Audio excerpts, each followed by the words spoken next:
to our first NEO chat of 2022. And the idea today is to look back at 2021, what were the developments, changes, trends, challenges we've seen in this world of education, marketing, and recruitment in 2021, and see how the sector has been changing, brainstorm on it, and see maybe, I mean, we don't have an oracle here, of course, but try and identify some trends for 2022. So welcome, team. We're missing one team member today. That's Mark. I'm gonna try and be a little bit like you, Mark. A complicated task, but I'm gonna try and host this session today for our community. So welcome everyone. Sole, Ash, Sarah, hello from different corners of the world. Thank you, Ale. Hi, Ale. All right, so maybe I just want to get this conversation started with some key trends that for me have been very interesting in this past year. So maybe if we start by looking at the word of the year, 2021, it was NFT.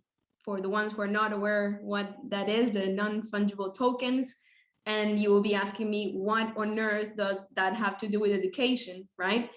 Well, I do think there are some elements here to take into account, and maybe we can start brainstorming on this, because this, in my opinion, is, of course, very much visible in many other industries and will be a very present element in 2022 in education. This is my personal opinion. But that's very much tied to a very common word now, which is the metaverse. Of course, it's no surprise that Facebook change of name to Meta has, of course, driven much of this hype around the word. But I do think that there's a whole universe to be explored around this virtual world, this parallel world, if we can call it that way, where we are yet to see many applications to the word of education. So maybe if we brainstorm here on some ideas on how can that impact the upcoming year in terms of student recruitment, or in terms of actually events or any activity that is related to attracting those students and that awareness on a very different sphere than the normal ones. That would be an interesting topic to explore today. So for that, I just wanted to say one thing that for me is super interesting to see here, which is an element that we don't see normally through the traditional digital marketing campaigns, which is the willingness to pay. So that's something that would be very interesting to discover in 2022. Of course, 2021 has been a year with a lot of changes in the digital marketing industry, but it would be very interesting to see how in the metaverse, maybe in 2022, we can actually explore some institutions putting their programs online and being able to bring a community of potential students to a specific course, seminar, event, or a whole program, and actually buy through, call it MetaMask or any other wallet that you have available on those different metaverses. You would be able to actually pay and do some transactions for given programs or activities. So I think this is something very interesting to keep in mind, and it's only 2021 has opened the door to this whole new world, and we're yet to discover what's going to happen, of course, in 2022, but something very, very exciting, always with one key word in this whole world, which is community. So what do you think around this? Anyone has some inputs here as we try to discover what's going to happen and maybe dig on what happened in the previous year? Thank you, Ale, for taking the start of this conversation. I think you caught one of the biggest change and also developments of the past year. This was something that we knew it was coming, but for sure, pandemic has, of course, accelerated all the process of what is now virtual realities and augmented realities. Something that I believe for the majority of the people and for sure for our generation is still something pretty far from our world, that we don't really recognize as something familiar, but it will be for sure something very familiar for the new generation to come. So I think there are still many questions that do not have an answer yet. It's still a process that many universities are still working on it, because I believe there is still a small group of institutions that are actually able to provide something as virtual realities, either for actually providing learning courses or learning programs, or only even to provide, for example, a campus tour. So it's or webinars. So it's still something that I think it's for many institutions something that they're trying to catch up and be on track for what is coming. But yeah, I mean, I think we are on that way, and there is no way back from that. And if I may add something else to what you already said, Ale, is I think what we have seen last year, but even more this year, is how institutions had tried to adapt to online in general. So online learning, and how they actually ended up to provide blended options. So trying to actually adapt to the current situation in which we are passing from being at home and then being free again. So blended learning seems to be the best option that university and institution in general can provide to the student, to help them also to actually continue their path through this very difficult situation, and do not stop them because of what we are currently living. I think that at the same time, what is really difficult is, as right now, students on campus and that are actually studying in person are lower and lower. What is really important for the institution to work on is to try to create that sense of community that is really hard to feel once you are not all together sharing the same space. So again, probably for our generation is still a bit harder, while for the new ones, they are much more used to meet people virtually.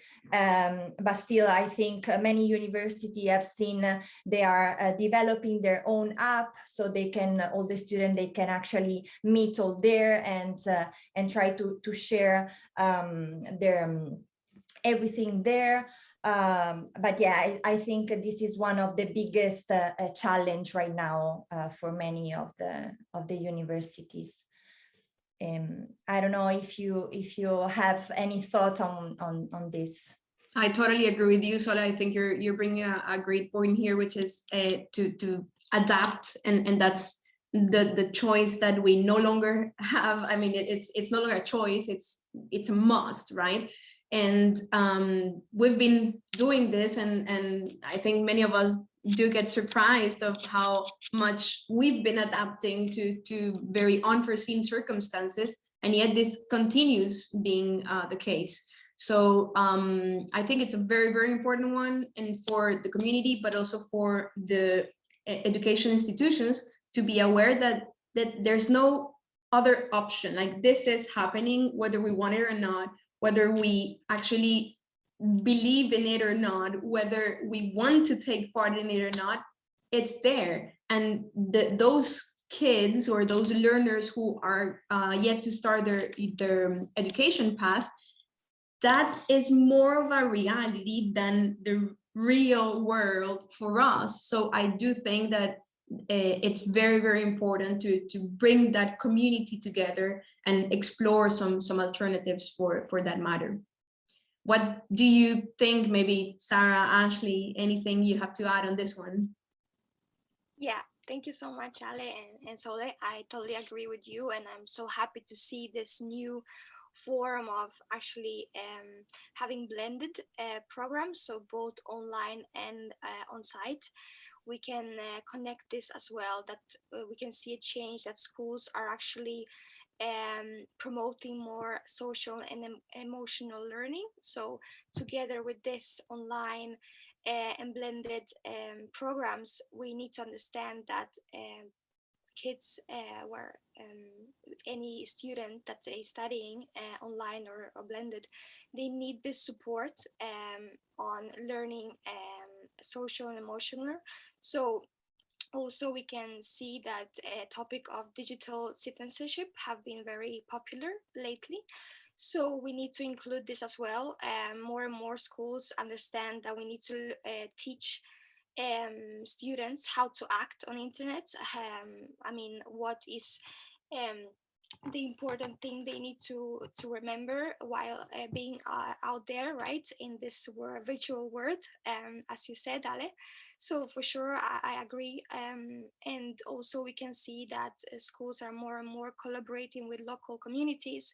This was already popular last year, but this is increasing radically, and we can see that also schools are collaborating with even companies, so promoting their students to companies after graduating, which is for me like the most important thing, because after graduating students are out there and they have the degree, right, but they still need to get a job. So while schools actually caring about this is such a big part for me, and I think it's so good.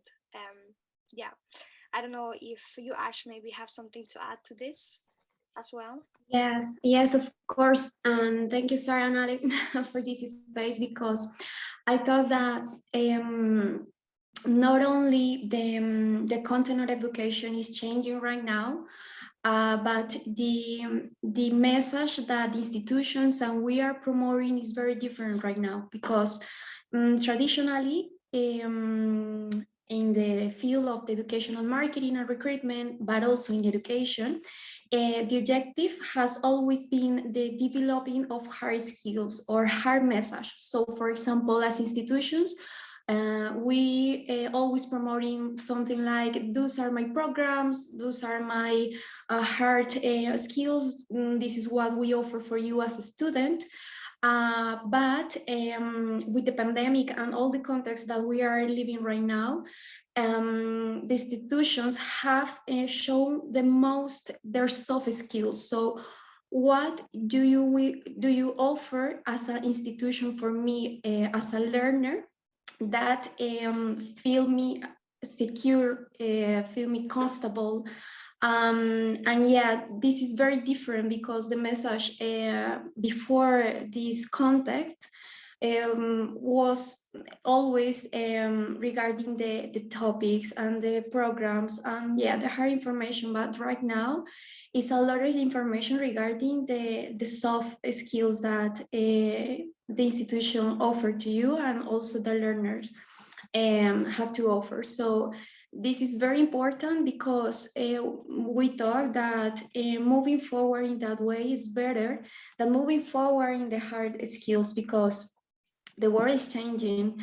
And for example, as a student on tomorrow or in a future, when I will be in a, for example, in an interview for a job, the first question that this person is going to ask me is, how did you do, or how you doing in the pandemic, how you increase your knowledge or your educational knowledge in the pandemic. And yeah, this is the important topic that we thought that institutions have to focus on. I think you're both bringing a very interesting point here, which is how we actually come up in this world of education to bridge those basically two worlds, if we can go it that way, where the soft skills were very isolated and yet maybe taboo even in some cases, compared to the hard skills. And yes, I am seeing a lot this as a trend, and where those institutions start no longer promoting their programs as such, but also actually what are you able to do more of an experiential marketing campaigns, right? Rather than destination marketing, which was something very popular back in the days, or like a programmatic or institutional campaign, right? So we're truly shifting from this. We're seeing in those promotions rather going towards filmmaking experiences rather than those very traditional campaigns, and really focusing on the old school marketing. So that's certainly something that we've seen in 2021. And it's only going to continue, in my opinion, towards that trend in 2022. So this is it. This is the world we're leaving behind to open new doors and to transition to a new year with hopefully a better future for the upcoming generations. So this is the kind of world we're trying to build together, right? So thank you very much for your answers on these questions. I think our audience would be very pleased to start the year with this kind of content. And once again, it's been a pleasure to have you here. And Mark, I know you're seeing us from the distance. I hope I've done a quite decent job on facilitating this talk instead of you today. So thank you very much, and Happy New Year 2022. Thank you, Ale. Thank you.